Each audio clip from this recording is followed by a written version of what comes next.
I know.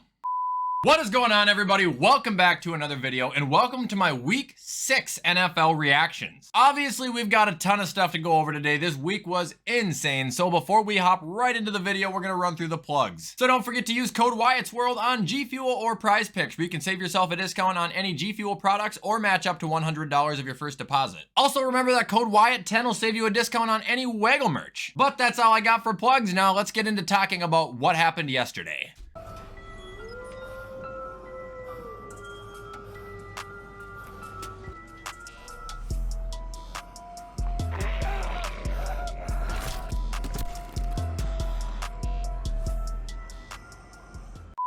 All right, so first game of week 6 we had was obviously Thursday Night Football, and it was the Broncos at the Chiefs. Now, if you didn't watch this game, don't worry, you didn't miss anything because it sucked. And if you did watch this game, it was probably everything you expected it to be. Terrible. Dude, the Broncos did nothing. Russ didn't cook, the run game got abandoned, nobody on the receiving side besides Cortland Sutton did jack shit, and Steve Smith might have actually ended Jerry Jeudy's career. Like, we knew the Broncos weren't gonna beat the Chiefs, but this was an utter embarrassment. Now, if you want to peek at Kansas City really quick, it's probably exactly what you would expect. We got Patrick Mahomes pretty much just throwing it to Travis Kelce. Like, yeah, he links up with other people, but Kelce has 124 yards. Then you have Rashee Rice at 72, who actually looks good, by the way, and under that it's Pacheco at 36, and everyone was lower than that. Oh, and if you're wondering where the Chiefs' 19 points came from, because they only got one touchdown from Kadarius Toney, the rest of their points actually came from Harrison Butker, who went 4 for 4 and kicked 13 points. All in all, bad game, expected outcome.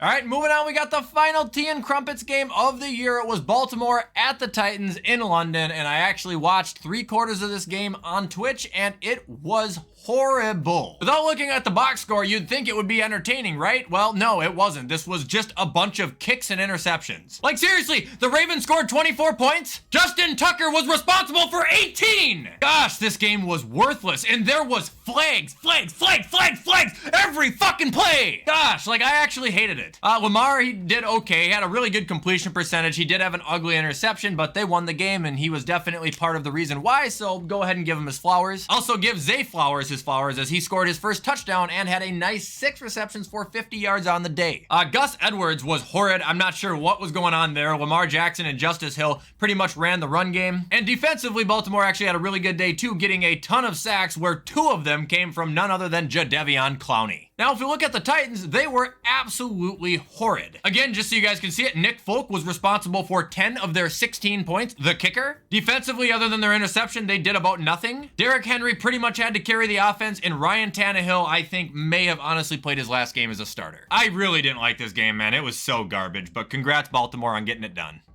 Moving on to the next game we got was the Panthers at the Dolphins, and this game was really, really disappointing because I was super invested for the first quarter, and then by halftime, I was done. Dude, the Panthers looked like they might have actually had a chance. Bryce was playing pretty sharp. I mean, he didn't play that bad yesterday at all. Chuba Hubbard actually had a good run game for once in his life. Adam Thielen continues to not get hurt and put up elite numbers. Things were actually going good, but then I just think that they got figured out. The Dolphins offense got comfortable, and yeah, they just wasted them. Do want to point out that Troy Hill was the defender who picked off Mike White at the end of the game, and I think it was a pick 6, but at that time I was done watching. Looking at the Dolphins, Tua was elite, surgical. Mostert continues to be one of the most productive running backs in the league, man. I don't get it. Every time this guy touches the ball, he gets like 8 yards. And Tyreek Hill, to no surprise, had another casual 163 yards and a touchdown, where he ended up actually taking a phone from someone and doing a backflip after scoring. On the real, though, this was a very well-played game by Miami. I know, like I said, it started off rough, but once Vic got him figured out, this was over, man, and I mean done.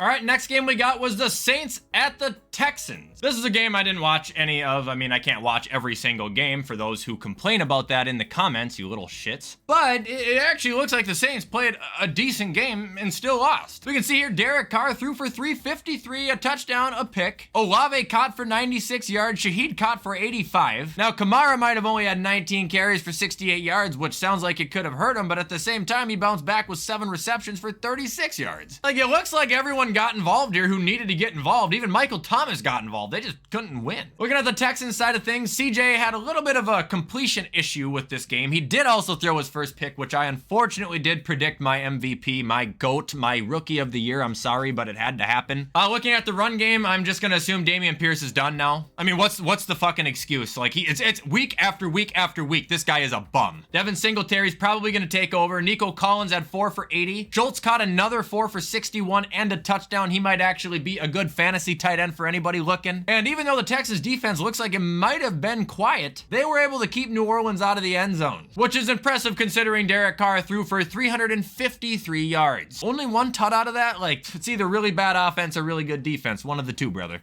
Good game played by the Texans, tough loss by the Saints, and yeah, that's all I got. Moving on, we got the Commanders at the Falcons, and Falcon fans, you almost had me. You were this close. I really thought Ritter was turning a page, and then I watched him single-handedly destroy this game for you guys. Out of his 3 picks, 2 of them were 2 of the worst I've ever seen in my life. Yeah, it's nice to see Drake London catch 125 yards. It's great to see Kyle Pitts get involved and catch a touchdown again. It's great to see Jonnu Smith catch a touchdown. But it's pretty damn awful to watch it all happen and count for nothing because, again, your quarterback is so incompetent he can't get himself dressed. It's like every time this fucking guy does something good, he has to do something terrible to counteract it. What's even more sad is that their defense actually played pretty good. They sacked Howell 5 times, but all for nothing. I'm not kidding. If you guys didn't watch the game, go back and watch it. Arthur Smith looks like he actually wanted to kill Desmond Ritter. Now, peeking at the Commanders really quick, they were pretty decent. Sam struggled to complete his passes, but he didn't turn the ball over, and he threw for 3 touchdowns. Robinson was rough on the ground, but okay through the air, catching a touchdown. Terry bounced back. Curtis Samuel scored, and their 3 picks came from Kendall Fuller, Benjamin St. Just, I think, and Jamin Davis. Way to get it done, boys, even though 2 of those interceptions were literally thrown right to you.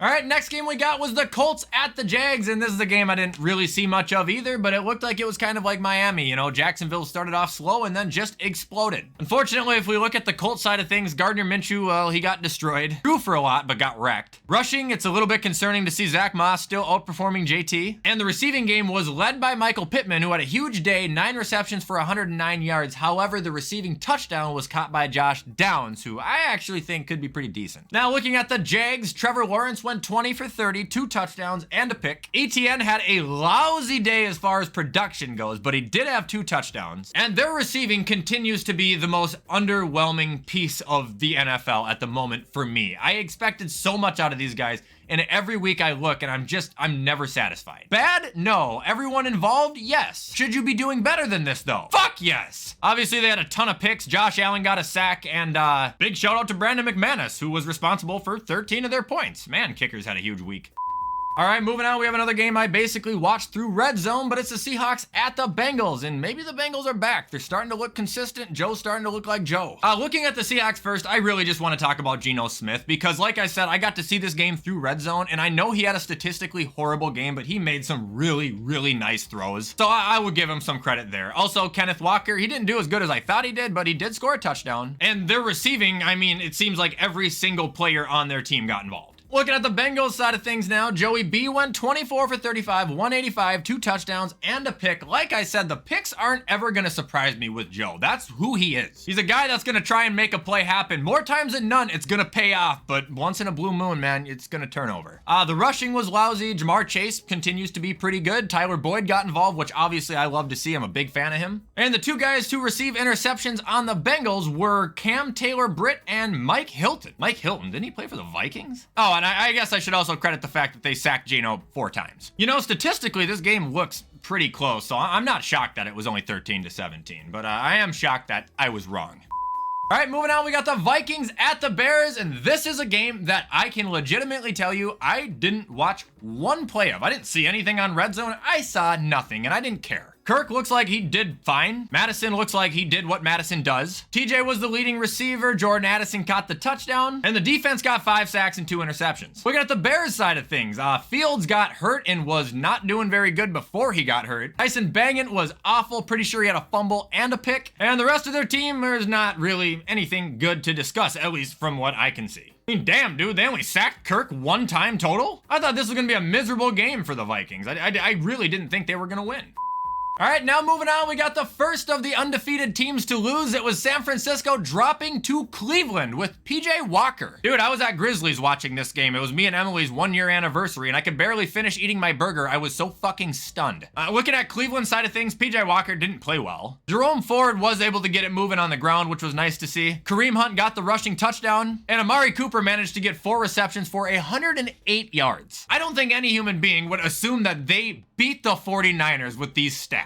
I mean, defensively, they weren't even that good. They got 2 sacks and 1 pick, but they still won. And they can thank Dustin Hopkins for that, who kicked them 13 of those points. Looking at San Fran, Purdy was not very Purdy. He did lose some players like Debo and I think Kittle, but he didn't play that well. McCaffrey didn't play very well. He caught a touchdown, but running was lousy. And other than Ayuk, nobody caught over 30 yards. Look, man, I just think this was just a good old-fashioned trap game. Cleveland set it up and San Francisco fell for it. And it's actually kind of sad too, because San Fran still had a chance to win it, but Jake Moody was on meth. Now we're on to New England at Vegas. Bill. This might actually be the end. Dude, the Patriots are lousy. Like, they're really, really lousy. Stevenson and Zeke actually did okay. They scored both the touchdowns for him. But that might literally be the only good things I have to say about New England. Actually, Kendrick Bourne had a good day too. I did see a lot of him. He's had a kind of a bounce back year. He disappeared after going to New England from San Francisco, and now he's kind of popping off. But that is literally it. Did they also not record 1 sack? Jesus. Peeking over at the Raiders now, we got Jimmy G, who went 14 for 22, a pick and an interception, and he's hurt, and it doesn't sound like he's going to be back next week, so I'm curious to see what the Raiders do for a quarterback. Rushing, Josh Jacobs continues to be one of the biggest bombs of the year so far. Michael Mayer kind of had a breakout day, 5 receptions for 75 yards. Jacoby Meyer got his revenge, getting 61 yards and a touchdown. And it looks like their defense was actually pretty productive on getting Mac Jones to the ground. They sacked him 4 times and picked him off once. Oh, and for like the 15th time today, we have another kicker who kicked over 10 points. Good job, Danny Carlson. Holy shit. That'll bring us to the Lions blowing out the Tampa Bay Buccaneers. I'm not gonna lie, at this point, I think the Lions deserve to be called top 3 in the NFC. Like, it's crazy. They are really good. Goff went 30 for 44, 353, 2 touchdowns. He is in the MVP convo. The run game was fucking egregious. Not sure what happened there, but if you look at their passing, everybody got involved. And Amon-Ra continues to be one of the most hardest working underrated receivers in the league. Also kind of crazy how Jameson Williams has like 5 career receptions and 2 of them are for bombs of a touchdown. Looking at Tampa, Baker struggled. The run game struggled. The receiving game besides Godwin pretty much struggled. Besides, I guess Evans, he did okay. And their defense, even though they were able to get 3 sacks, obviously wasn't even close to enough to hold Detroit down. Like I said, I ain't gonna jump the gun and say they're the best team in the NFC, but right now I think top 3 is absolutely appropriate. All right, now we got the Cardinals at the Rams, and I don't remember who I picked on this game. I think I picked the Rams, though. Anyway, dude, this game started off so slow that I stopped paying attention after halftime, but it turned out to be at least pretty entertaining for the Rams. Stafford threw for 226, a touchdown. Kyron Williams had 158 rushing yards with a touchdown. Kupp caught for 148. Puka Nacua, unfortunately, kind of became irrelevant. And Christian Roseboom picked off Josh Dobbs. I love that last name. It is great. Oh, but wait, we're still not done because we have to acknowledge Brett Maher, who kicked 14 points. Now looking at the Cardinals, unfortunately, they don't got a lot to talk about. Dobbs threw for 235, no touchdowns, a pick. Dobbs also led the team in rushing. Receiving, obviously, nobody on the offense had a touchdown. Trey McBride was the leading receiver. And defensively, it looks like they got Stafford down 3 times total, but weren't able to do anything with the sacks that they got. I don't want to be mean to the Cardinals now, but you guys started off like, you know, bad but hot. Now I think you're bad but cold. All right, moving on, we got the Eagles at the Jets, and funny story about this. I fell asleep during, I think, the 2nd quarter. Woke up to the Bills game at kickoff, thought nothing of this game, and didn't realize that the Eagles lost until about 9 o'clock at night. I don't even know what happened. Like, yeah, Jalen threw 3 picks, but it looks like the receivers all did, like, pretty good. Run game was contained, I guess. But Hassan Reddick had an enormous day. Their defense looks like they actually had a pretty productive day, yet they lost to Zach Wilson and the Jets. This is also kind of like one of those things I think I was talking about with Cleveland, where if you look at the Jets stats, like, you probably wouldn't think they actually won this fucking game either. It looks like the Eagles did better, but clearly they didn't. Wait, what the fuck? Did Quinnen Williams have a pick? Hello? Oh, and Greg Zuerlein kicked 12 points. Tell me right now in the comments if you lost because of a kicker in fantasy, because I guarantee you it's a million people. Tough break though, Philly. You guys are kind of ass. All right, and now ending the video, we've got the Giants at the Bills, and I don't know where to start. I guess we'll start off by saying that was one of the worst games I've ever seen. It was one of the worst performances of the Bills I've ever seen, and this is one of the rare instances where I will agree that we probably should not have won. Look, I understand that the last call, there was a little tug on Waller's jersey, and to be fair, in the picture in the replays, it kind of looks like he had his hand on Taron's helmet, but as a ref, it's really hard to make that call 2 times in a row at the end of a game, and to be honest, you should have given the fucking ball to Saquon. But you didn't, and the outcome is the outcome, but I just gotta say it. The Giants outplayed us. Tyrod Taylor, I always have been, I always will be your biggest fan. You played out of your mind. You made throws Danny would have not. And this Bobby Okereke guy, he seems to be one of the biggest pain in the fucking asses to play against I have ever seen. Fuck him. And I mean that in a complimentary way, dude. That guy was a demon last night. Looking at the Bills side of things now, Josh Allen, 19 for 30, 169, 2 touchdowns. He played lousy. James Cook was good, and he should have done a lot better, but for some reason, we just didn't want to run the ball until the 4th quarter of the game. Diggs found a way to have a good day. Nobody else did on the receiving, although Quentin Morris caught a touchdown that was threaded like a needle from Josh Allen. And unfortunately, I can only report 2 sacks from our defense, but one of them was Leonard Floyd, and he is having a silent, really good year, man. He has like 6.5 sacks. So thank you guys for getting it done, but damn, was that an ugly performance, and damn, do I feel 3-3 right now. Also, Tyler Bass, please get your fucking head on straight. Man, we face the fucking Patriots at noon on Sunday. This is a game that I should be licking my chops for, and instead, I'm scared! All right, everybody, that is going to be all for today's video, though. I hope you enjoyed my reactions to Week 6, and if you want to show support, you already know what to do, and please turn that bell on. I try to post every single day. With everything I just said, I'm going to get this edited, though, so you guys can watch it on time. Enjoy the rest of your week, and as always, I will see you in the next video.